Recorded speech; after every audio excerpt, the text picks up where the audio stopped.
Paddy ప్రొక్యూర్మెంట్లో procure చేయలేదు అనే complaints రాకోకుండా అధికారులు తగు చర్యలు తీసుకోమని చెప్పేసి కూడా ముఖ్యమంత్రి గారు చాలా స్పష్టంగా చెప్పారని చెప్పేసి మనం చేస్తాం.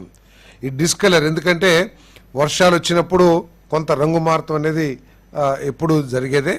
రంగు మారినా కూడా ధాన్యాన్ని పూర్తిగా కొనమని చెప్పేసి ముఖ్యమంత్రి గారు స్పష్టంగా ఆదేశాలు ఇచ్చారు.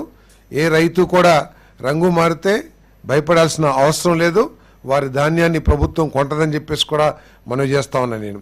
ఒకవేళ లాస్ ఈ వర్షాల మూలంగా లాస్ తక్కువ ఉంటే గనక అది రాష్ట్ర ప్రభుత్వమే భరిస్తుందని చెప్పేసి, అదేవిధంగా పెద్ద ఎత్తున నష్టం ఏదన్నా జరిగి ఉంటే గనక ఈ డిస్కలర్ ద్వారా కానీ వేరే ద్వారా కేంద్ర ప్రభుత్వ సహకారం కూడా తీసుకుని నష్టపరిహారాన్ని అందిద్దామని చెప్పేసి ముఖ్యమంత్రి గారు చెప్పారు. కాబట్టి రైతులకి ఎటువంటి ఇబ్బంది లేకుండా ఈ ప్రభుత్వం అన్ని చర్యలు తీసుకుంటుందని చెప్పేసి మనం చేస్తాను.